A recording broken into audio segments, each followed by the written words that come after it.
বিশেষ কারণে এত বছর পর আমি অযোধ্যায় এলাম। মাননীয় বিচারক, এলাম আমার মায়ের জন্মভূমি খুঁজতে। না, আমার কি ধর্ম আমি জানি না। জানি না আমার বাবা কে। আমার মাও জানতেন না এসব। আমার মা মুন্নাবাই জন্মেছিলেন এইখানে এক ঝোপড়ায়। কোন পুরুষের ঔরসে তার জন্ম তা ঠাহর করে বলতে পারেননি আমার দাদিও। সেক্ষেত্রে জাতপাতের কথা তো ওঠেই না। মা শুধু জানত কে তার মা।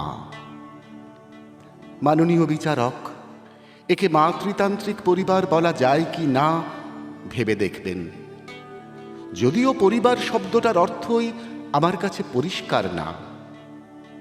বরং শুনুন, বালক বয়সে বিনা টিকিটে ট্রেনে চড়ে বসার আগে কি আমি দেখেছিলাম ভালো মনে নেই আমার।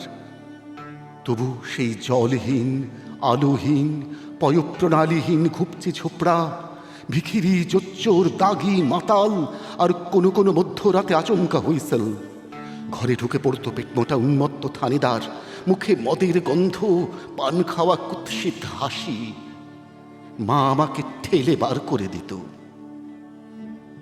সেই রাত, সেই অসংখ্য নক্ষত্রের রাত, সোনালি হ্যালোজেনের রাত আমি কাটিয়ে দিতাম রাস্তার পাশে দেওয়ালে ঠেস দিয়ে।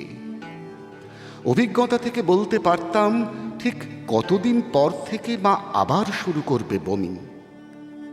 ব্যাস, এই তো সব। অযোধ্যা ছেড়ে আসার পর আমি কি কি করি তা এখানে প্রাসঙ্গিক নয়। মাননীয় বিচারক, আমি শুধু শুনেছিলাম যৌবন থাকতে থাকতেই ঝোপড়া থেকে দালান, দালান থেকে শীষমহাল পর্যন্ত পৌঁছতে পেরেছিল আমার মা। তারপর জীবনের লাত খেতে খেতে সেই ঝোপড়ায় ফিরেই সে মরে।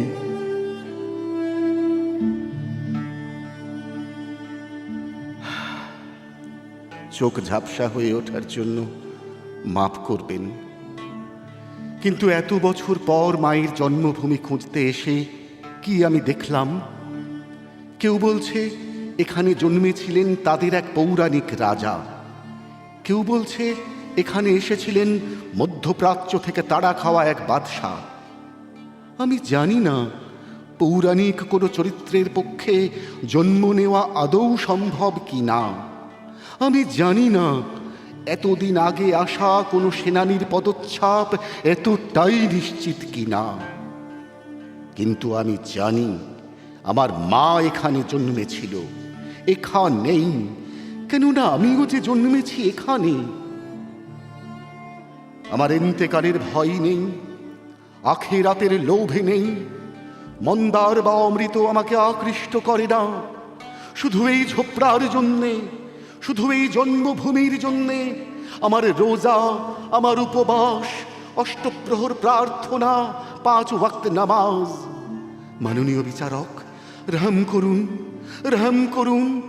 আমার মাতৃভূমি আমাকে ফিরিয়ে দিন, ফিরিয়ে দিন। আমি মরিয়া হয়ে উঠবার আগেই আমার মাতৃভূমি আমাকে ফিরিয়ে দিন।